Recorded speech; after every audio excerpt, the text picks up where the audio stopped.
What is going on, XYZers? Hey. He in the building, as people say.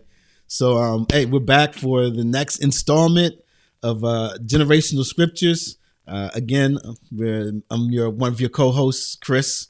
Next to me is Miss Moyo. Yes. Hello. Say hey to the peoples. Hi, peoples. Hi, peoples. And then next to her is our Gen Zer. Hey, Jasmine. So we're back. We're about to talk about this dude and his dreams. Yeah. Mm-hmm. This dude and his dreams. So one question I wanted to ask, I know the answer for you already, Mario, but how many brothers and sisters? Because we're going to be talking about brothers, right, Yeah. today. And so where are you in that? I'm the oldest of my one brother. Of your one Of brother. my one brother, yeah. So I'm the eldest one. Technically, I'm the second oldest Uh-huh. because I have an older sister. Okay. And then I have 3 younger brothers. But from my mom, I'm the oldest. Okay. Yep. Well, I have technically 2 sisters. I'm the oldest from my mom. I'm the oldest in general. But I have one sister I'm with all the time, and the other I don't see as much. But yeah, oldest of 3. Very interesting being The oldest. You're the sibling. oldest too. Sweet. Yeah. Yes. Reuben always- energy. You can always Not Oh, wait. Reuben Hold up. energy. Wait. Did I just say You're that? moving too fast. Oh, man. That's not good. Oh, a little spoiler, little teaser. And then to follow up on that, because we're going to talk about brothers, where they are in the pecking order. That's not even a good way to say that. Where they are in order of birth. But also the relationships. What's your relationships like with your brothers and sisters? Sisters, brother in my case, sisters in your case, brothers and sister in your case. Yeah. My sister and I are not that close. Like, if we see each other, we talk, but it's not anything like crazy. Okay. My brothers, I don't even know. I don't even know. They just I like look after them, or I used to look after them a lot, and Right. now we're in this place where we're all adults. Yep. And it's hard to then change that relationship. So I'm still more of I'm just checking in to make sure you guys are good. Yeah. But they don't do the same, so now I don't do it as much as I used to. Right. And I'm just like, we'll talk when we talk. We have a group chat. Okay. We send each other funny things if we want to, and then when holidays come around, it's like now we're all back together. Oh, that's cool. So what I'm hearing though is you're really like the eldest, right? Mm-hmm. Because you said you do have an older sister, but it sounds like in our dynamic, she's right. not like, she doesn't act as the oldest. Yeah, but it sounds like you do. Yeah. Okay.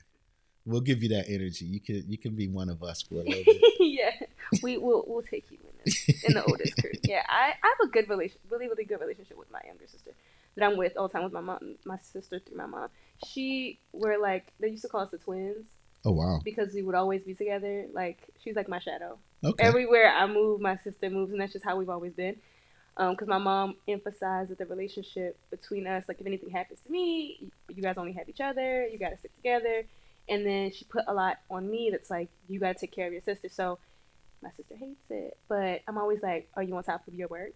Are you doing what you have to do? She's in college. She's a freshman. And I'm like, okay, have you taken care of the payments you got to make? Have you been doing this? And she tends not to tell me everything because she's like, you're just mom. You're just like the second mom. But I feel like that's my role. My mom's like, you're not her mother. You know, she's not your child. But that's my younger sister. If I see you making mistakes, if I see you going down the wrong path, it's wrong of me to let you just keep going. Like, in my mind, I'm not going to just let you keep going down that path. So, yeah, I guess I'm like, I give her mom vibes. My other sister, we don't really communicate that much. Okay. So, we don't have a relationship. Right. But I try to make sure that my sister I'm with, Ashley, we're tight. And I make sure that relationship kind of stays strong. Yeah, yeah. Me and my brother are similar. We're close, but we don't need to, and my family in general, which bugs the mess out of my wife. We don't do the regular check-ins. Yeah. That's just not how we were built as a family. When my mom was here, yeah, I would call her on a regular basis. But between my dad and my brother, it's just like, hey, y'all good? Yeah. We good. All right. Maybe that's what it is. Maybe it's because I have brothers is why we aren't like super, super close. But my husband and his brothers It's different are in close. different dynamics. Yeah, Yeah. so I don't know. I mean, and don't get me wrong. It's not that we aren't close. It's just that we don't Have to talk check every in day, every yeah. day or whatever. Yeah.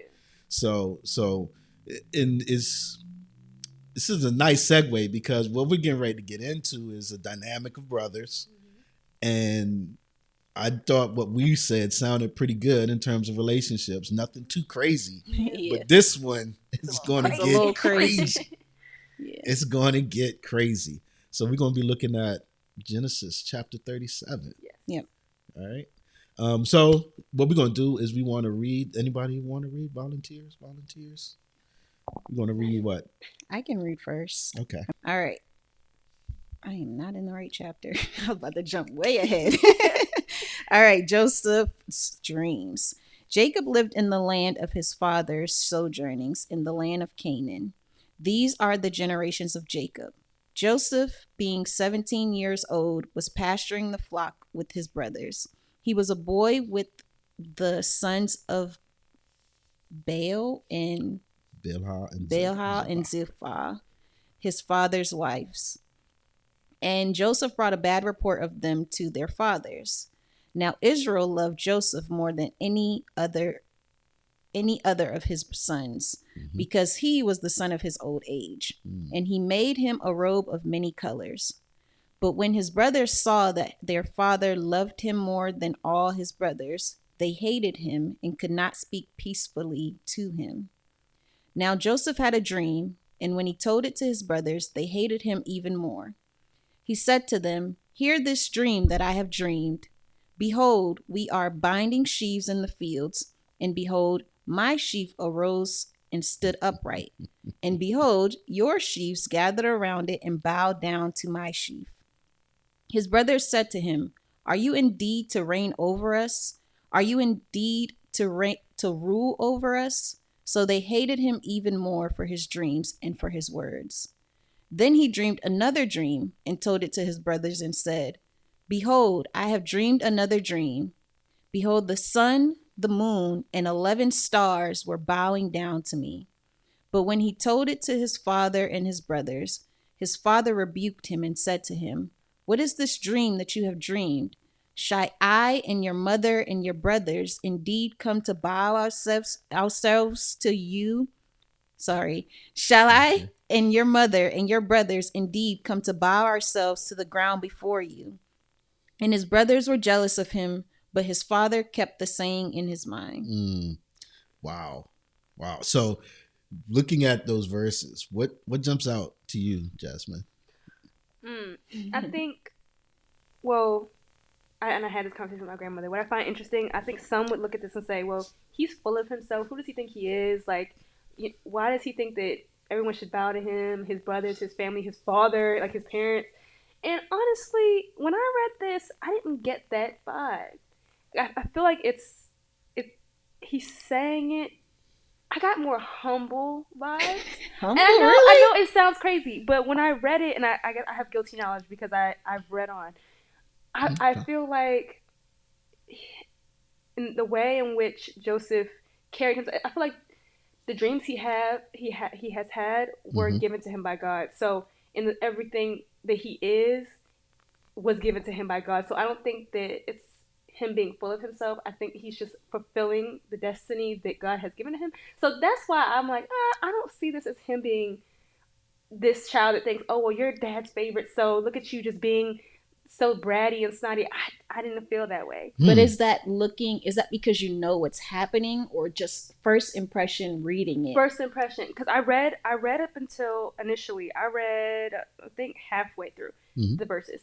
And I was talking to my grandmother, like, I don't get the vibe that everyone, like the commentary is getting. And I don't know what it is, because like I said, he gives bratty younger sibling to most, and I can get that. I understand based on the circumstances, but I just didn't. I feel like there's more there. Yeah. I wonder if that's like our first generational type of thing. It could be. I mean, I think there's two things that I would categorize him as is Uh-huh. either you're super naive and like you're just a dumb like young person who doesn't understand that we don't want to hear this, like He leave is- us alone. You're he just is 17. and he just doesn't know. Yeah. But I don't know. I feel like people don't just not know. Like, how do you not know that No, these people yeah. hate you? Why would you come to me with this? Why would you come to me with these dreams to say that now you're gonna rule over me? It doesn't, like, something is either not clicking with him. Like, Right. you can tell everybody but them. Like, Right. tell it to anybody Right. else. And I think So- that's why I think that, because who would in their right mind, how would you go to your siblings that really, like, if you're the youngest, they could really do away with you. How would you go to your siblings and say that if your intentions were not pure? I don't know. So, but let's take it a step back because we're talking about the dreams. What about the bad report that he brings back for Yeah. his brothers that he was tending the sheep with? Yeah. I mean, does that give bratty like vibes? Yes, it does. Does that give like tattletale, It does, yeah. snitches get stitches type of Definitely vibes? does. Yeah. It does. Because I'm sort of caught in the middle because I can see the brattiness, and when I read it the first time, I was like, yeah, I think he's just like, and then I keep reading it, and it's like, maybe he's just naive, Yeah. maybe he's just obtuse. Yeah. Yeah. I mean, even the way that he talks about the dreams, he's like, behold, hey, come, you got it, He's just you got to excited. see what I had a dream about. Yeah. And I'm gonna tell it to you, and I don't really have any forethought as to what the ramifications might Right. be, Exactly. right? So I wonder how much of that is in there as well. And when you start to think about Joseph's story, one other thing that I thought about, and again, this is us looking ahead, right? Because we can't just look at chapter 37 in isolation, right? We need to have some understanding of what's going to happen. I think it fits with the character that we see as we'll look at going forward when you That think about it. that he's naive a little. That not that he's naive, but that he is very. So story, we went to, where were we? We were in Myrtle Beach. First time we went to Myrtle Beach as a family, and so I'm was younger then, but hey, whatever. But we're walking back and forth up and down the boardwalk, right? And so we finally get to this place, and there are these steps, and everybody can sit down. And so everybody sits down that's in the family. And it's like 10 of us because we travel as a group. So all of us sit down on these steps. And then my daughter's like, y'all shouldn't be sitting there because it says don't sit on these steps right there. And at the time, you're like, yeah, she's right. But I also think that's part of her makeup is that she's like, I see the rules, I want to follow the rules. Nice. I know what's right or wrong, so I always want to try and do what's right. You're doing wrong. I need to tell somebody that you may be doing wrong. And so I wonder how much of that fits in with Joseph as we see this carry out in the story. So that's why I'm like, when I first read it, I was like, yeah, he's kind of bratty. I get it. And then second time I read through it, second, third, fourth time, I was like, he's just a younger sibling. Yeah. Right? That's why I started saying, hey, how old, where do we fit? And all of us are elders. So I think that, yeah, if my brother came up and said that to me, I'd be like, whatever, man. Come on now. What am I supposed to do? Yeah. I run this. Yeah. But after thinking about it and continuing to marinate on it a little bit, I'm wondering how much of it is his character and how much of it is just, an insight into who he is and what he's going to have to deal with going through the rest of his life, right? For us, which is chapters 38 and on, 39 and on. Yeah. Yeah.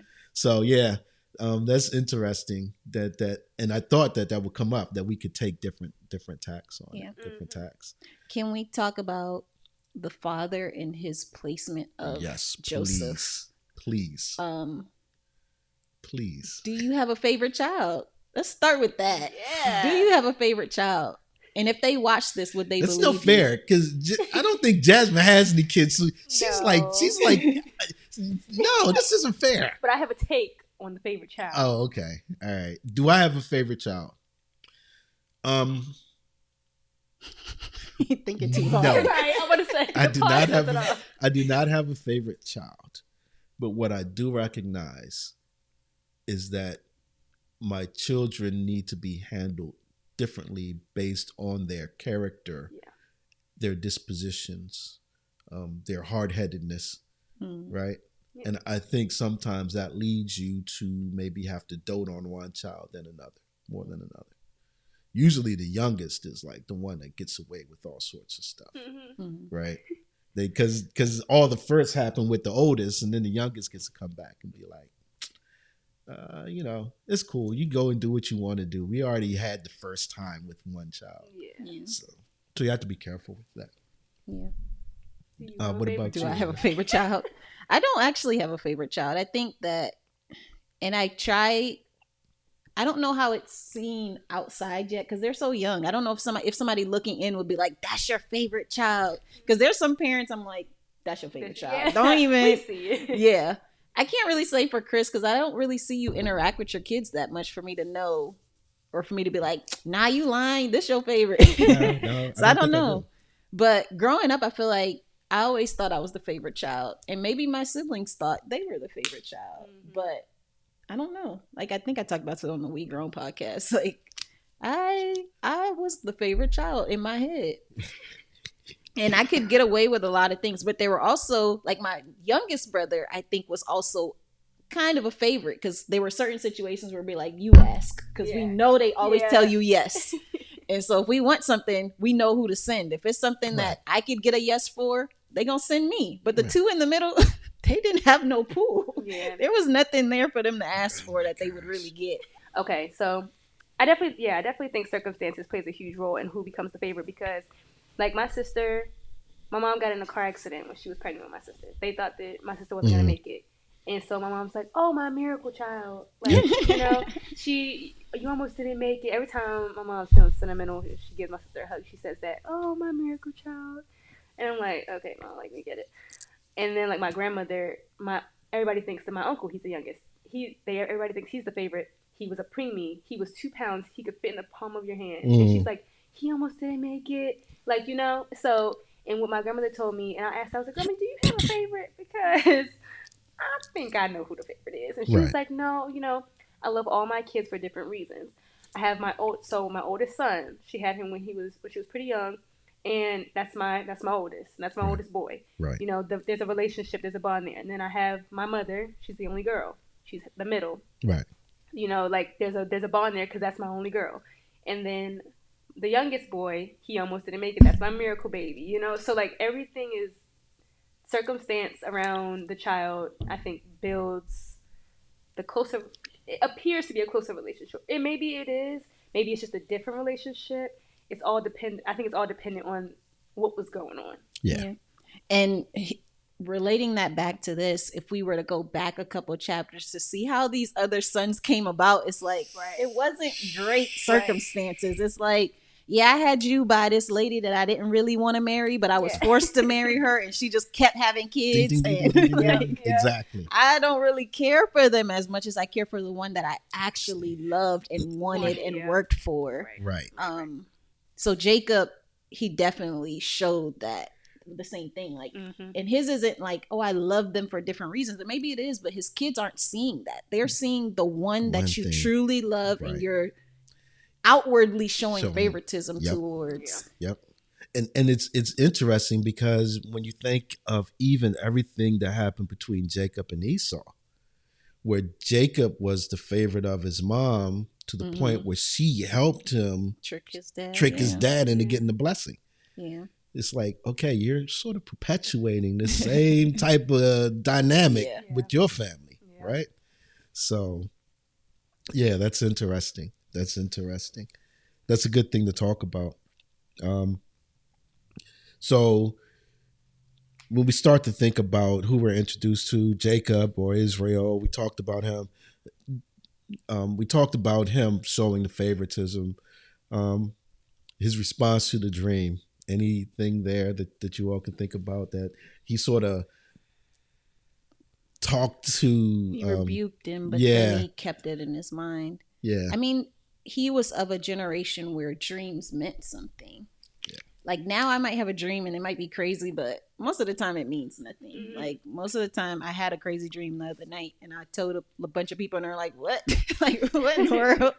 Like it doesn't really mean anything. Right. But back then when people had dreams, a lot of the times it was a message from God. It was a prophecy. It was something that would happen. So him saying that was basically him proclaiming that this is what's gonna happen. Potentially. And that's why people are upset, because why would my younger sibling rule over me? Why would my child rule over me? Mm-hmm. But because Jacob is of that generation, he's like, this might be serious. This is the second time he's saying something like this. Right. So there's something that might be here. Yeah. Yeah. Yep. All right. So, questions were introduced. Joseph's brothers. Anything about them? About his brothers. Go ahead. Okay, so do we want to read into it? Should we first? read the next section of scripture, or are we still talking No, about just because what I we've... think we get something about his brothers even in this. Okay. Jealousy. There we go. Jealousy. They jealous, and rightfully so. I mean, he's not getting a small amount of favoritism. It's a lot of favoritism. Okay, so I get it. I get the. It appears like, and really, what it all boils down to, and this is even in life now. Kids who are jealous of their parents showing favoritism just want more attention. They want what their younger sibling is getting, and that's what I feel like we're getting here. And we'll see later how it all unfolds. But I think too, and I don't know all about the story of all of the kids of how everything came about, but I think the circumstances also in which they were brought up, they're like, I want that too. Why is he like the quality of life he's having is different? Like the circumstances with the parent, the mother and father of Joseph, it may be different than theirs was. So jealousy is the bottom line. They want what Joseph has. Where not, I don't think it's necessarily things per se. Mm-hmm. It's the love and the attention that he's getting from Joseph, from Jacob. And I think the backstory is these 11 kids are coming from one of his wives, his first wife, who he didn't ask for, and then midwives, basically, right? Or servants, basically. Right. So they're either children of servants or children of this first wife. Okay. And then the favorite wife, or the wife he worked for, I think that's Leah, right? No, or is it Rachel? I always mix them up. Okay, so Rachel is the wife that he wanted. Like he saw her, love at first sight. This is my girl. He worked for her for 7 years just to not get her. Yep. And then he worked another 7 years. So 14 years I've been working to get this girl. I finally got this girl. And that's all I've ever wanted. Yeah. And she can't produce kids. She's barren. Right. But he's having all these other kids by all these other people. She's seeing that. And he just wants to make his wife happy, probably. Like, that's the way I'm seeing it. Like, he wants to make her happy. Right. And so the child she finally has is like, oh, we turning up. This is our baby. We've been praying for this baby. We've been wanting this baby. Right. And he's doing everything he can for this one kid. And you couple that with the fact that Benjamin, who is actually the youngest, he is probably accompanying in Jacob's eyes the death of Rachel, because when he was born, she died. Yeah. So one thing that stood out to me was like, okay, the youngest, but he wasn't even the youngest. It was Benjamin. But Benjamin has this other baggage, if you will, attached to him. Yeah. And the other thing that's interesting to me about the brothers is when you read through that, they hated him because his dad showed him more love. Then they hated him again because of the dream. And then they were jealous at the end. It's like, and let's get it right. They hated him when dad showed him more love. They hated him all the more. Right. I think it says in the ESV when he told him the dream, like, oh, we're supposed to bow down to you. And that wasn't even the dream with, the sun and the moon. So the parents weren't in it. And then by the end, after the dream with the sun, moon, stars, and the parents in it, and they were like, all right, we downright jealous. This is like the point of no return. It's like this increasing hatred or disdain or whatever you want to call it Yeah. towards Joseph, which is interesting to me. Mhm. Which is interesting to me. All right, so we talked and anything. So last thing to touch here. Well, two more things to touch here. Anything about Joseph's dreams that we want to bring up? I mean, when we think of the dreams, and you pointed this out earlier, Moyo, when you think of dreams, particularly in that time, they did have more meaning than we ascribe to dreams now. Mm-hmm. Doesn't mean that God can't use dreams to deal with people. Mhm. In the Muslim culture, Nabil Qureshi, he talked a lot about how dreams influenced him to becoming saved, to believing in Jesus. Mhm. So that can still be done. And in the dreams, this is like worship, right? This bowing down, if you will. Mhm. So they are understanding his dreams correctly. And they don't quite understand how all this will flow out, but they know that it's his dream. One part that we didn't read, they go to tend the flock and take the flock out to pasture. What do we think about that? Because they go to Shechem and Dothan. Do we want to read the next section of scripture or the rest of this chapter? Yeah, we can read 12 through 18. I can read that. Okay, so that's Joseph sold by his brothers. Okay, so now his brothers went to pasture their father's flock near Shechem. And Israel said to Joseph, "Are not your brothers pasturing the flock at Shechem? Come, I will send you to them." And he said to him, "Here I am." So he said to him, "Go now, see if it is well with your brothers and with the flock, and bring me word." So he went. So he sent him from the valley of Hebron, Mm-hmm. and he came to Shechem. And a man found him wandering in the fields. And the man asked him, "What are you seeking?" "I am seeking my brothers," he said. "Tell me, please, where they are pasturing the flock." And the man said, "They have gone away, for I heard them say, 'Let us go to Dothan.'" So Joseph went after his brothers and found them at Dothan. What do we anything to talk about in these verses? I have something, but I want to see what you all thought first.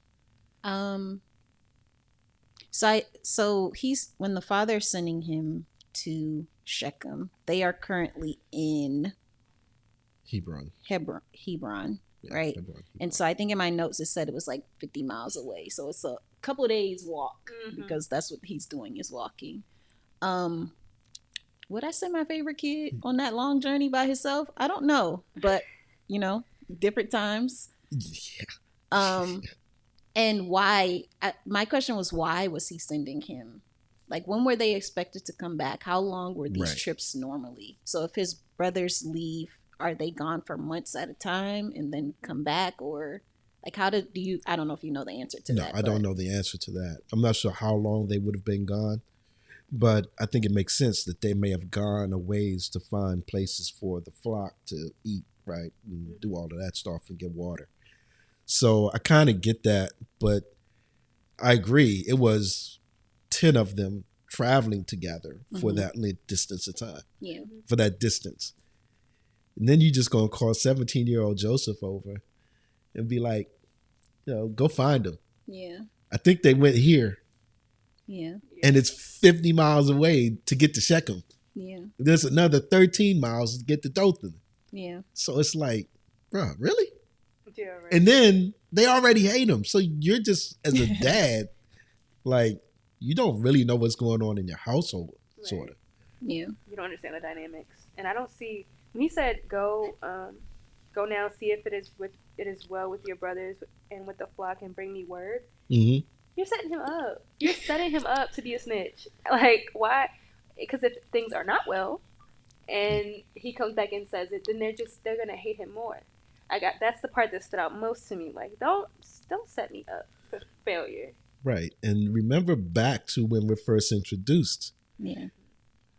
we don't get the same insight that he was sent out, Right. but that's not impossible. Yeah. Could have That he was sent out with the brothers of Zilpah and Bilhah, to bring back word of what's going on. Right, exactly. That's exactly what I thought. Like, if he's sending him now, how do we know that he wasn't being sent all the time? Right. And how do we know that Jacob is really the reason why Joseph is being hated by his brothers? I mean, he is the reason. The favoritism in itself is right. enough of him being the reason. But yeah, I do get that.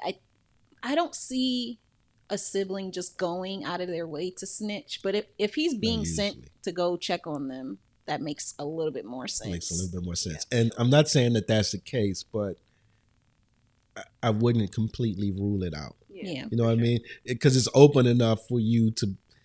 That's why I said when I read this, I had to first read just like you did, Moyo. Oh, he's just being bratty. He's a tattletale. You know, he's like showboating. But then as I read it more, it's like, okay, there's some other things happening here that maybe he's not that bad. Yeah. Maybe he's doing what he's supposed to do. Yeah. The other thing that stood out to me, what about this man? Yeah. The random person who just knows who he's looking for? Right. Isn't that crazy? Yeah, that's... Maybe not, though, because these people, I don't know if this land that they went to flock in is part of like the land that they were promised. Like, is all of that included in the land, the promised land? Because in the beginning we were in Canaan, which is the promised land, but does Canaan extend to... I may need to look that up, but I don't think Canaan is a promised area where Shechem and Dothan are. Okay.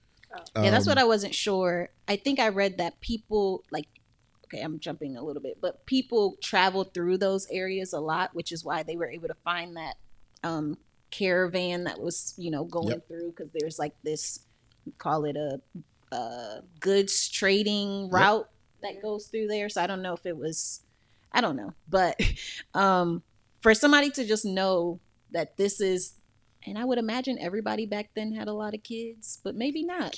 I don't know. I don't know. It's crazy to me. I'm with you. I'm at a loss because I'm like, you just happen across this guy and he's like, oh yeah, I'm looking for my brothers. And he's like, I know who you're talking about. I know the Jacob boys. They went up to Dothan. I saw them the other day. So, but the other thing to think about is there was, just to go back in history a little bit, Shechem and Dothan aren't new to the story because I believe it's after Jacob and Esau had met. The people at Shechem were dealing with Jacob's daughters in a way that wasn't good. So the brothers, it wasn't Reuben, it wasn't the oldest. I can't remember which brother it was. I can't remember exactly which brothers it was, but two of the brothers set up all the men in Shechem and wound up killing a bunch of them. So Shechem isn't completely new on the scene. So some of it may be that they are known in that area, right? Don't mess with our sisters. Right, don't mess with our sisters. Don't play with but also because it's like they're the ones, because what happened was the Shechem, one of the kings, and his son liked one of the daughters. And then the sons came back and said, well, if you want if you really are in love with our sister, then all the males need to circumcise themselves. These are grown men. And so they do it. And after they're done and they're still healing, they come and kill everybody. Yeah. So it's not like they aren't known in that region. Oh, yeah. But it also doesn't eliminate the awe of this one man knowing exactly who these 10 other boys are and where they went. Yeah, but what you just said is enough reason for me to remember you. Yeah. No matter, I might be from 3 towns over. I'm gonna remember these boys who, Yep. are savage. And it says that because the Lord was with Jacob, when you go back and read, I think it's chapter 34, that as they were traveling through Shechem, that no one messed with them. because the Lord was with them, and they were worried about what the Lord might do if they messed with them. So they were like, all right, just let them go. Okay. That But makes sense.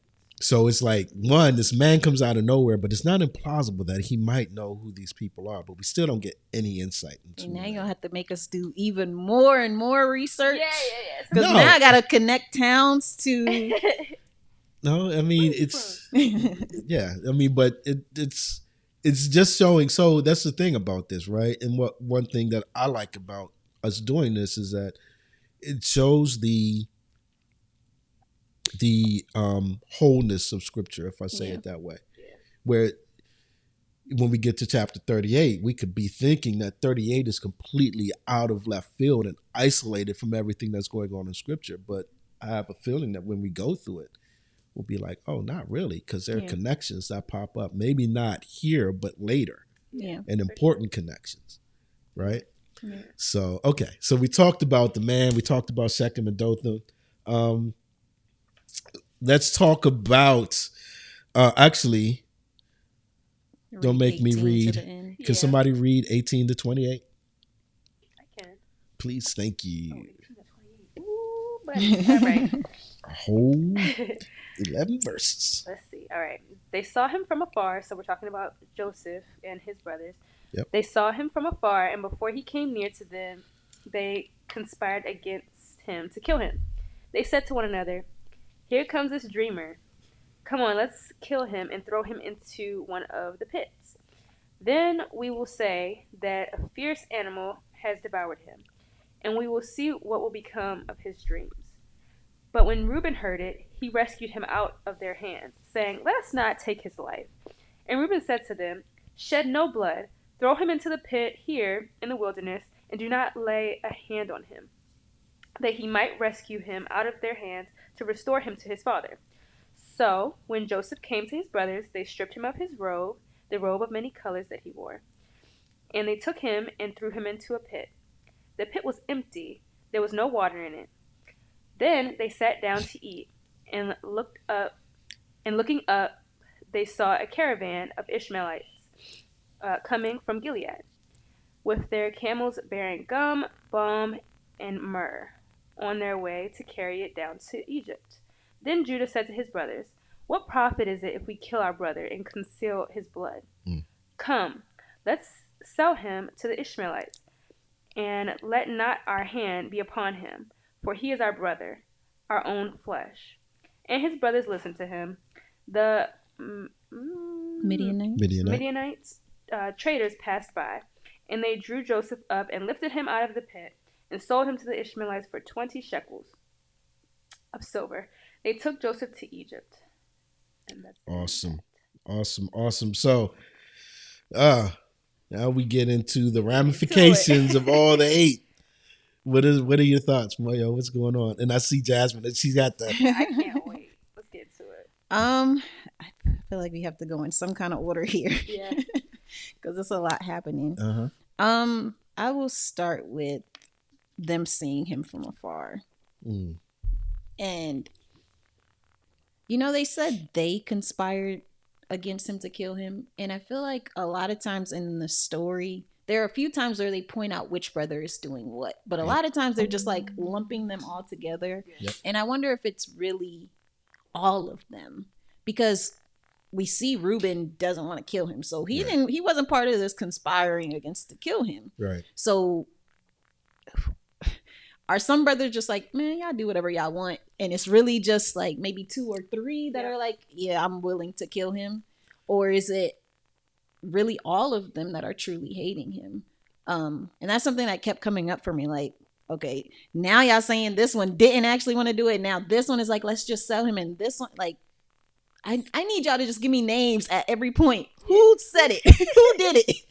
Because it's a whole lot of y'all, and everybody's getting the blame for something that may have not even been the lot of them. Okay. And I mean, I don't know. I was just very, don't put me in with all them, because it wasn't me. Right. I'm a very much it wasn't me type of kid when I was younger. It was them. Yeah. Take me out the equation. I did not. I had no part in that. Yes. Take me out. And some of these are just falling into this, and I feel like they might not have been a part. They might have been I was there, but I didn't do it. Yeah. Right. I might not have stopped it, but I didn't do it either. Right. Right. Okay. Cool. All right. All right. Miss Jasmine. Now, let's back up a little bit because I looked into Reuben and who he is, what his character is. Okay. And at first I was like, I think I know where you're going. Reuben, when he said, okay, we're not gonna kill him, you know, and he was gonna come back for him and everything like that. I was like, oh, you know, he sounds like he's great, but why didn't you help him in the moment? And I was like, not really feeling Reuben as the oldest. But imagine it's 10 brothers. It's not just 10 other boys that they're saying are against you. So Reuben, he's the oldest, but is he gonna fight 10 people? It's really 9. Benjamin was back. Okay.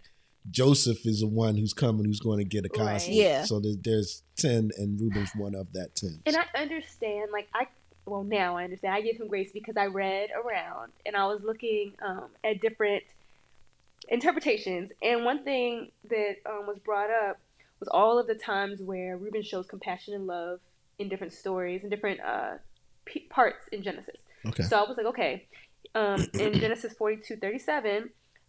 He offered 2 of his sons to save, I think, Benjamin's. Mm-hmm. Yeah, for the safety of Benjamin. Yep. And it shows that it talks about how he has very admirable qualities, and you stood up for your brother, that's amazing. And then a bunch of other times along the way, he shows that he has good character. But one thing that it hits the nail on the head for this part of scripture is that he lacks strength of character. So although you're a good person, where are you strong enough to stand up and stand on what you believe in the face of all of these people, with all of your brothers, and to say, no, we're not doing that, as the oldest? And that I don't feel like is shown much for Reuben. So once I read about who he is and his person in general, I was like, okay, that makes sense in line with what he's doing. He doesn't want to put himself at risk with his brothers, so he's not going to go against them. He's going to come back for him, which we know that he wasn't there, but he's going to come back for him, save his life, all that good stuff. Okay, I'm Team Reuben. Got you. Then we're talking about Judah, right? Okay. Judah's like, well, let's just sell him instead of killing him.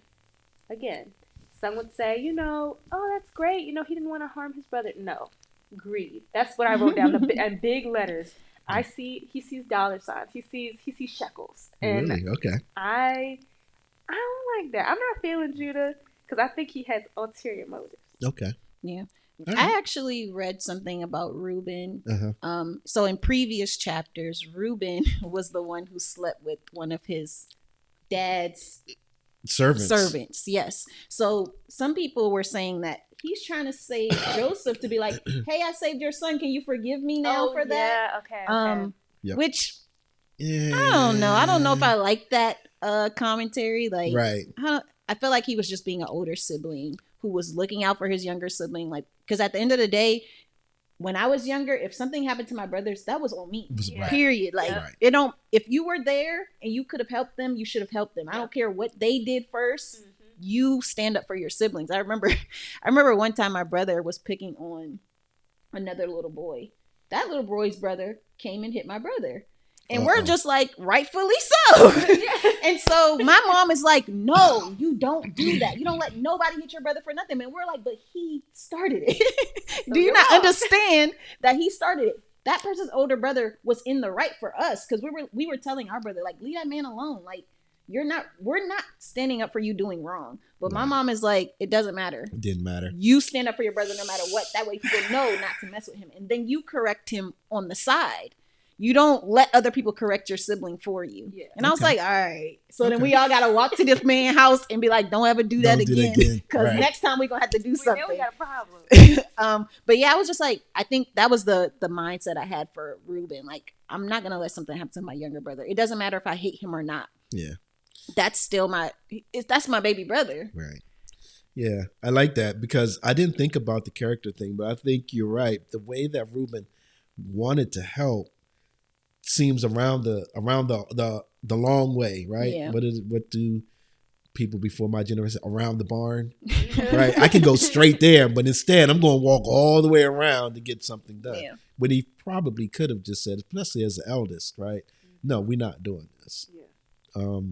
So I get that a little bit. Now, also, I read that story too and had the same thought because Reuben was really foul in the way that he dealt with his dad and his dad's servant. Yeah. The servants were actually for his wives, but his dad had children by him. So yeah, that's a no. But you went and did it anyway.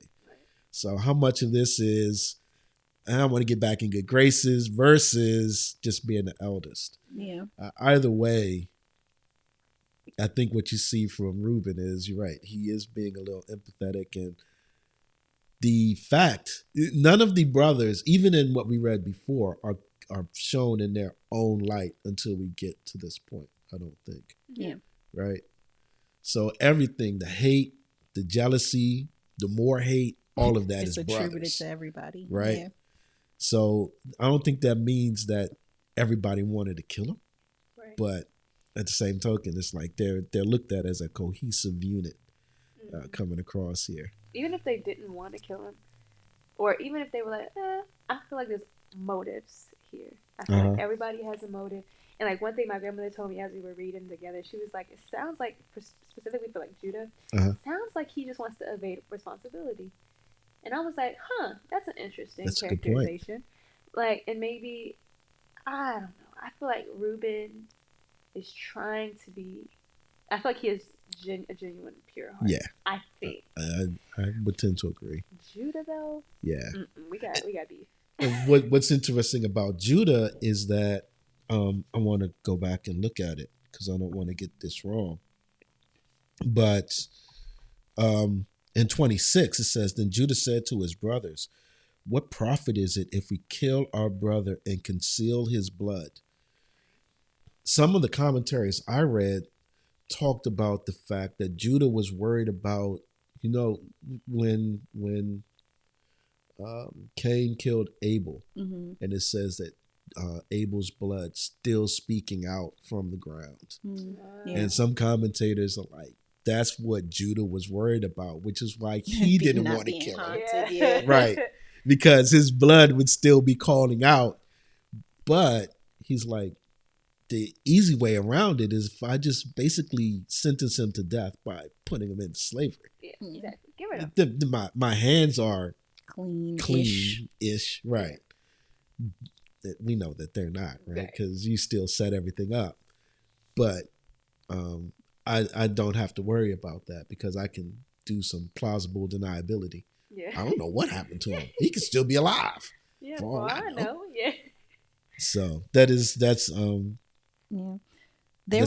There was some, I don't know if they're discrepancies, but Ishmaelites versus the Midianites, and I think you put that in the run sheet. Yep. And I could not figure out who they sold this man to. I think it was Ishmaelites though.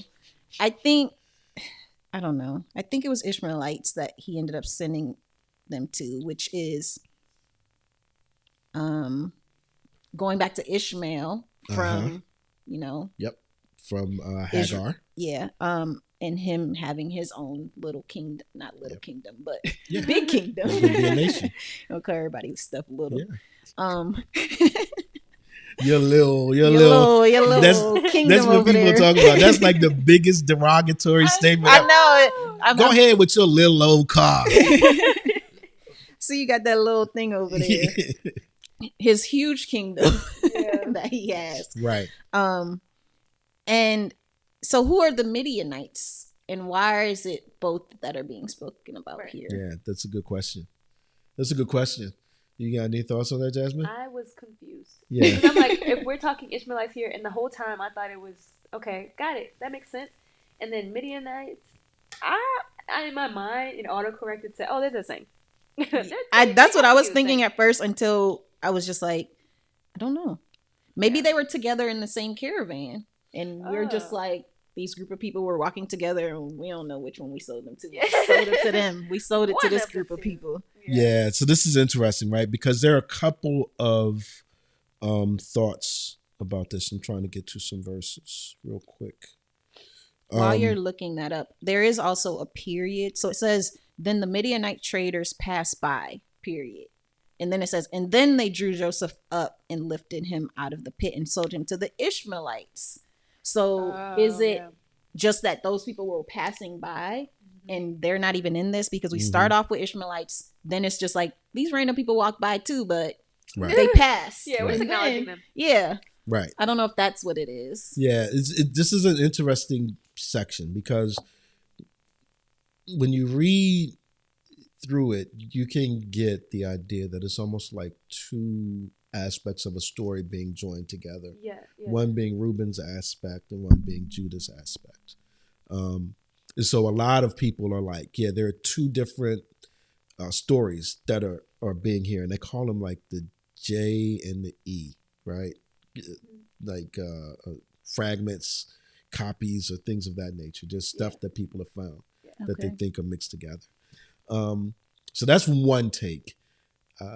And while I'm not too opposed to it, I'm not sure if that's it. Because when I read Judges, and then 8:22 through 24, right? And I'll read that real quick. It says, "Then the men of Israel said to Gideon, 'Rule over us, you and your son and your grandson also, for you have saved us from the hand of Midian.'" So Midianites. "Gideon said to them, 'I will not rule over you, and my son will not rule over you. The Lord will rule over you.' And Gideon said to them, let me make a request of you. Every one of you give me the earrings for his spoil." For they had golden earrings because they were Ishmaelites, right? So what I think... I feel like it confused me more. What I think is happening is Ishmaelites is like the broader group. Okay. Right? Because when they first... And it's almost... The way that I'm looking at this is when they first see Joseph from very far off, they identify him by his coat of many colors, right? Yeah. So it's if he didn't have that on, what would they say about him? Oh, there's somebody that's way out, way far. Yeah. So I think when they see the caravan coming, it's like, oh, and they're far. This is Ishmaelites. But as they get closer, they're like, oh, if we want to get really more specific about it, they're Midianites. Okay. And the Midianites are sort of a group within this whole Ishmaelite thing. So that's what I think is happening there. So I think they're the same group, just named differently and called out differently as you read through. That makes so sense. It's a couple of thoughts about what's happening there. When Reuben returned to the pit and saw that Joseph was not in the pit, he tore his clothes and returned to his brothers and said, "The boy is gone, and where shall I go?" Then they took Joseph's robe and slaughtered a goat and dipped the robe in the blood. And they sent the robe of many colors and brought it to their fathers and said, "This we found. Please identify whether it's your son's robe or not." And he identified it and said, "It is my son's robe. A fierce animal has devoured him. Joseph is without doubt torn in pieces." Then Jacob tore his garments and put sackcloth on his loins and mourned for his son many days. All his sons and all his daughters rose up to comfort him, but he refused to be comforted and said, "No, I shall go down to Sheol to my son mourning." Thus his father wept for him. Meanwhile, the Midianites had sold him in Egypt to Potiphar, an officer of Pharaoh, the captain of the guard. So the Ishmaelites / Midianites come. So they see Joseph from far off. They handle Joseph roughly. Did you all catch that? How they took and how it says they sort of ripped the coat off of him, right? And then tossed him and threw him into this cold, I don't know if it was cold or not, but it's empty and it's probably dark cistern. And when you think about cisterns, they were used to hold water. Right. And so they would sort of coat them with, I forgot exactly what it was, but something that would allow water to stay in and nothing to seep in, not for it to seep out, so to speak. Mm-hmm. And so there's no way for him to get out. So he's really stuck in there at their whim.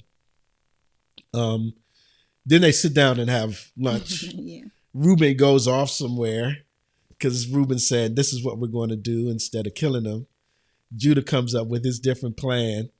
Reuben comes back. Now he's upset because he's like, what am I going to tell my dad? Even to the point, I don't know if you all caught this, where it says he rent his clothes, he tore his clothes.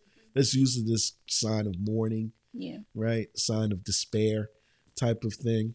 And then after they sell him for 20 shekels and go off, they hatch this plan, which is pretty wild. And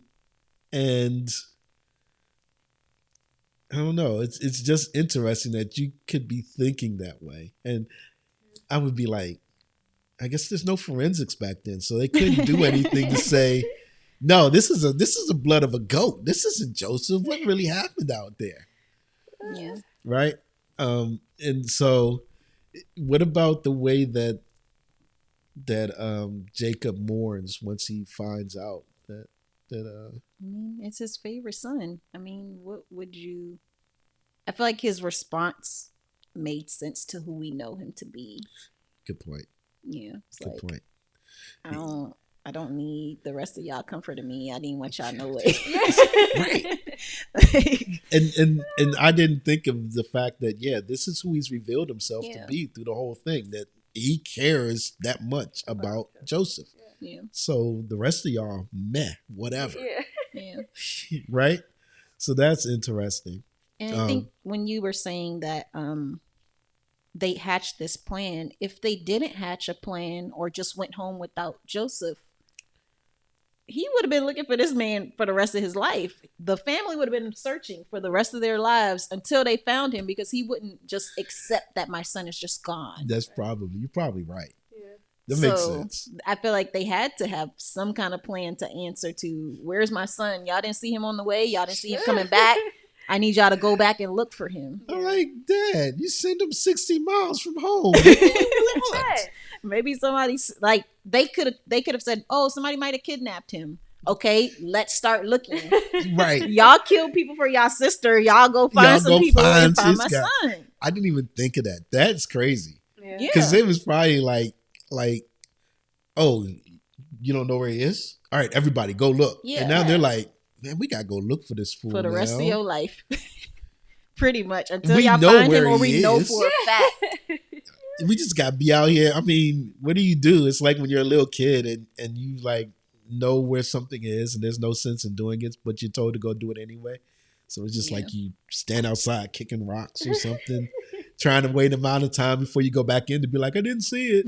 Oh my gosh, I've done that. So, that's interesting. That I didn't even think of that. Yeah, imagine what lengths he would have gone to find his son. And if people know them, it might have just been an easy, let's find that random man who saw him and say, did you see what happened? Yeah. Right. Or can you, like, I feel like back then they had a way of getting information where he would have been able to find out that he was sold into slavery. Yeah, maybe. So I think, to me, that was the reason. And I don't know if Reuben, did they tell Reuben at this point that they sold him, or was Reuben just like, I think he's dead and that's why he ripped his clothes? I think, I don't know what Reuben thought. I don't know. We're not told. Yeah. We're not told how they knew, if Reuben knew the plan that Judah had hatched. Yeah. I don't know if we knew that, if we know that. That's what I was going to say. Like, there's a lot of theys. I'm picking up on that. And I'm like, okay. So if Reuben wasn't around when Judah had his plan, who conspired with Judah? Who else was involved in saying, okay, now that's a perfect idea. Okay, let's get his robe. Let's make sure we do that. Who else was involved in that? And if Reuben was like completely unaware, which clearly he was seeing that he was, then I need to know who this they is. Who sent his robe with many colors? Like who did that? Yeah. All of this, and I hope, I don't know if we are. Do you know if like we're introduced to who else was involved in this by name? No, and that's the thing. I think that's where a lot of the confusion is coming, because how many? I get 20 pieces of silver. Mm-hmm. I think I read that that's the normal rate of a slave, but that's also like a year's salary for them. So they For one of them, though, it's a whole lot of us to be splitting this little Yeah. 20. 20 So shekels is of it silver. because Reuben brought it up as, what profit do I have? So if I'm trying to make money off of it, I might only need 3 of y'all, because how am I split it? Is it really profitable if I have to split it with 9, or if I have to split it with, like, it starts getting into who was really involved. Was it Reuben that just was like, I told this one brother, he was like, it's fine, y'all were out, and then we just did it. Right. And we didn't get anything from it, and they just pocket the money. Yeah. I feel like because you talked about him being greedy, maybe he just a few of them. Yeah, no, I feel like, and I wish we could see this more, but Judah he's in it for whatever he can get, and if there's like 2 or 3 brothers who are in on it or down for it, yeah, we could all split this. We could you get 4, I get 4, whatever.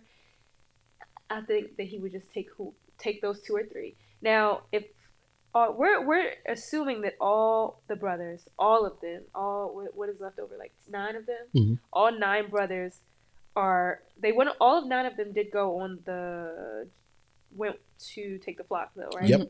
Okay, so all of them went, all of them came back. That doesn't necessarily mean all of them were involved. So and that's, like you said, that's where my confusion is. Like, I need to know, because who was in this? Who and it also, another thing that like really was weighing on my brain is, how can you as the siblings tell your parent that a child is gone? The devastation that I can only imagine how that affects a parent. Like, my mom, she always tells us how much she loves us, and like she would do anything for us. She would lay her life for us, all this stuff. The love of like a parent is so strong. The kids don't get it, all the time. Like, I know, I'd be like, okay, mom, love you too. But like, they had enough gall to be like, yeah, your son's dead. Here's his bloody robe that you gave him. I don't know. And I also want to know who felt. Did all the brothers have the same hatred? And like, that's another. I feel like that will feed into knowing who else wanted to know. Right.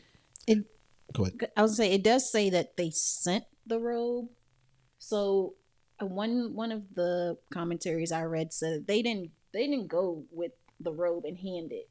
They sent a servant. So that's how that person interpreted it. Like, the robe was sent, and then the question was asked. Right. Okay.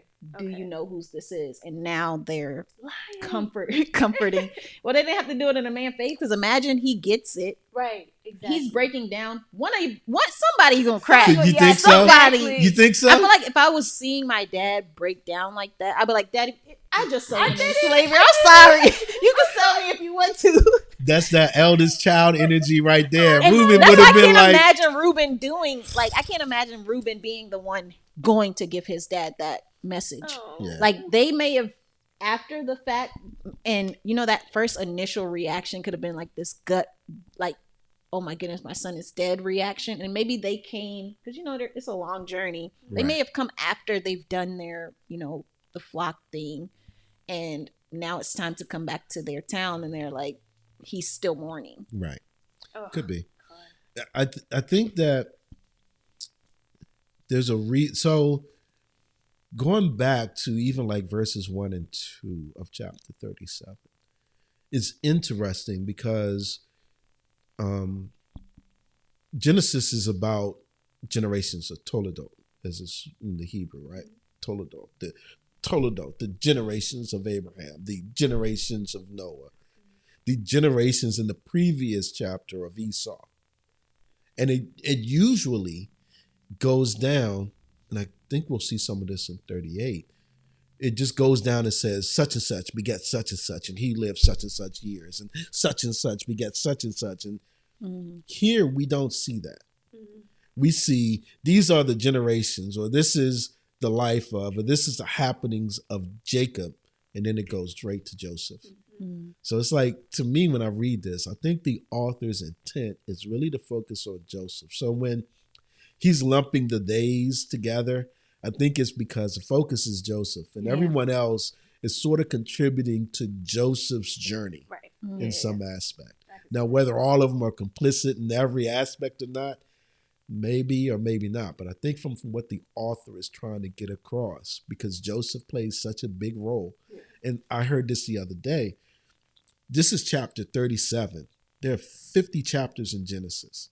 So 14 chapters of Genesis is dedicated to Joseph. Yeah. I mean, not to Abraham, not to Noah, right? Not to Adam and Eve. I mean, they're out early. Yeah. Adam and Eve were out by like chapter 4, 5. By 6, we're talking about Noah and his peoples and the flood coming. So I think when we read this, I can understand us getting caught up in the days and who is involved and who isn't. But this story is really about, it says it's about Jacob and his line, but it's really about Joseph and what Joseph, and the important role that he plays in Israel, right? So, and the last thing that I would mention is we're left with that last sentence that talks about where Joseph wound up going. To Potiphar in Egypt. So we know that there's more to the story, and we'll get to walk through that with the rest of our XYZers going forward, right? So any last thoughts on this chapter, on what we talked about? Any last, oh, by the ways? I think it was a good point to say this is Joseph's story. Like, it is frustrating. I think a lot of times when we read the Bible, it's like, give me more detail. I just want to know the full story so that I can fully understand.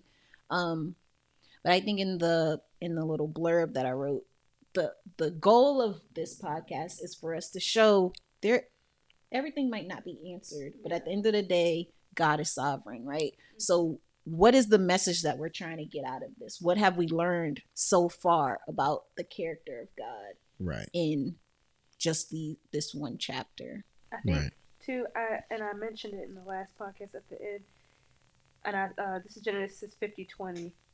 You meant evil against me, but God meant it for good. I feel like that's why when I look at Joseph, all the things that God puts him through, because like we ask God all the time, like, why are you doing this? Yeah. you could be, again, this feels like going around the barn.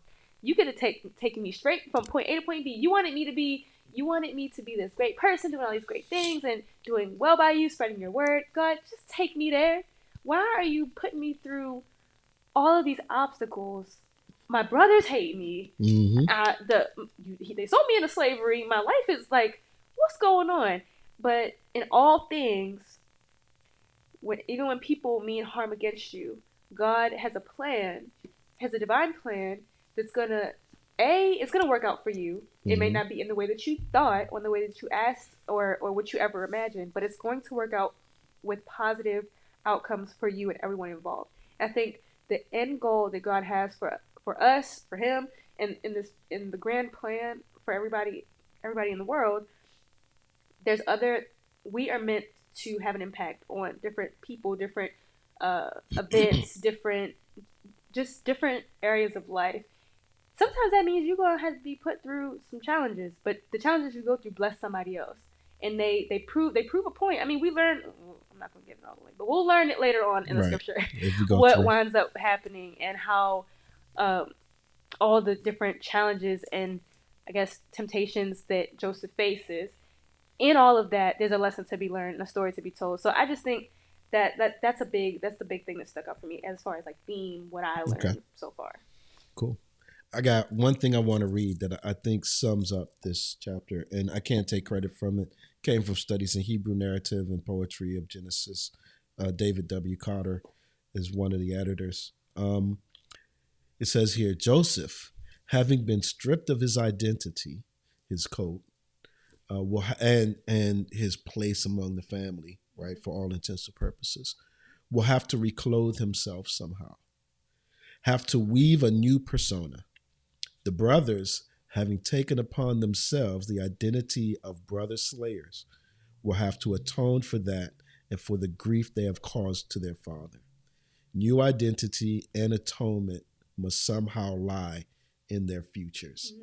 So as we go through, that's what I think we'll see. We'll see atonement. We'll see new identities. We'll see growth into things that they're called to be. Yeah. I think on both sides. So, Yeah. all right, That's good. folks. I think that's it. Yeah. Yeah. We have gotten through episode 1 of This Dude and His Dreams. We want to thank you as Generational Scriptures, Yeah. XYZers, all Yeah. of y'all out there. But yeah, we will talk to y'all later. Deuces. Yes. Goose. Thanks for watching. Thanks for watching.